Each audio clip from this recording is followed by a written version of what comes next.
കേരളത്തിൽ കോൺഗ്രസ് പാർട്ടി നേരിട്ട ഏറ്റവും നിർണായകമായ പ്രതിസന്ധി എന്നത് 2005 ലീഡർ കെ കരുണാകരനും അനുയായികളും പാർട്ടി വിട്ട് DIC രൂപീകരിച്ചതാണ്.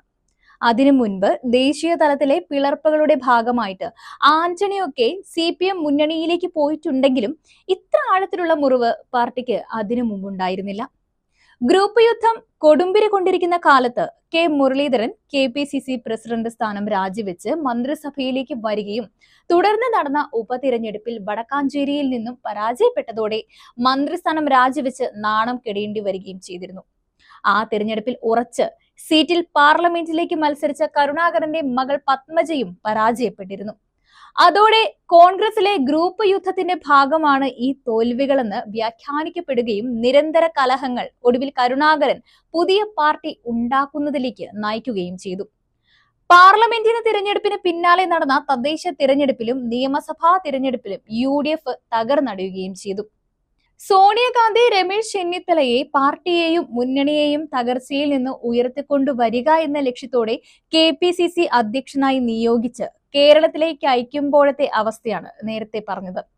അടിത്തട്ട് വരെ തകർന്ന കോൺഗ്രസിനെ ചാരത്തിൽ നിന്നും പുനരുദ്ധരിക്കേണ്ട ചുമതല.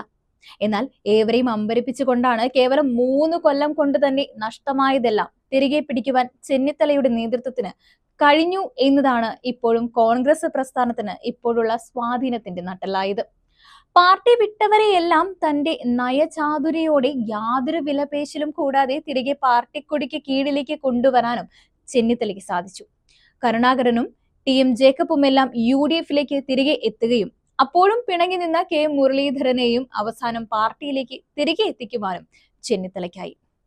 2006 കേവലം 40 സീറ്റിലേക്ക് ഒതുങ്ങിയ പാർട്ടി 2004 UPA ഇന്ത്യയിൽ അധികാരത്തിലേറിയപ്പോൾ ഒരു കോൺഗ്രസ് MP പോലും ജയിപ്പിക്കാനാവാതെ ദയനീയ അവസ്ഥയിലായിരുന്ന മുന്നണി 2009 നടന്ന പാർലമെന്റ് തിരഞ്ഞെടുപ്പിൽ 16 സീറ്റുകളാണ് നേടിയത്.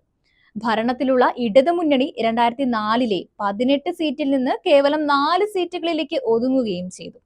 അതൊരു തുടക്കം മാത്രമായിരുന്നു.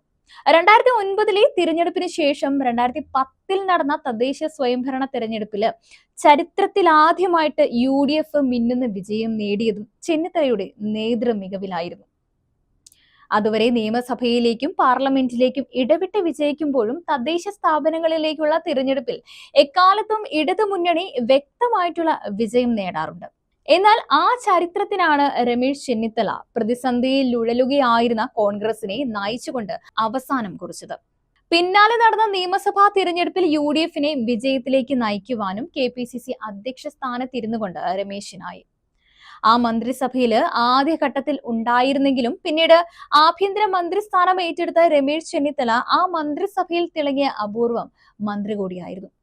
KM മാണി ബഡ്ജറ്റ് വിവാദവും K ബാബു ബാർക്കോഴ വിവാദവും മുഖ്യമന്ത്രി ഉമ്മൻചാണ്ടി സോളാർ വിവാദവും കൊണ്ട് ആകെ പ്രതിസന്ധികളിൽ പെട്ടപ്പോൾ ഓപ്പറേഷൻ കുബേര പോലുള്ള ജനകീയ ഇടപെടലുകളിലൂടെ ചെന്നിത്തല ആഭ്യന്തര മന്ത്രി എന്ന നിലയിൽ മികച്ച പ്രകടനമാണ് കാഴ്ചവെച്ചത്.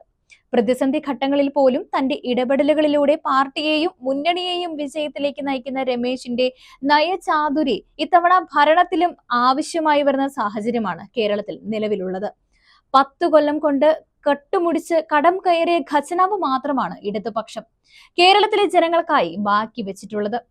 അവിടെ നിന്ന് ജനങ്ങൾക്ക് ഭാരം ഏൽപ്പിക്കാതെ മുന്നോട്ട് നയിക്കുവാൻ പരിചയസമ്പന്നനായ ഒരു നേതാവെ തന്നെയാണ് കേരളത്തിന് ആവശ്യം. ഇന്നുള്ളതിൽ പാർലമെന്റ് രംഗത്തും നേതൃനിരയിലും ഏറ്റവും പരിചയസമ്പന്നനായ നേതാവ് ആരാണ് എന്നതിൽ ആർക്കും ഒരു തർക്കമുണ്ടാവില്ല.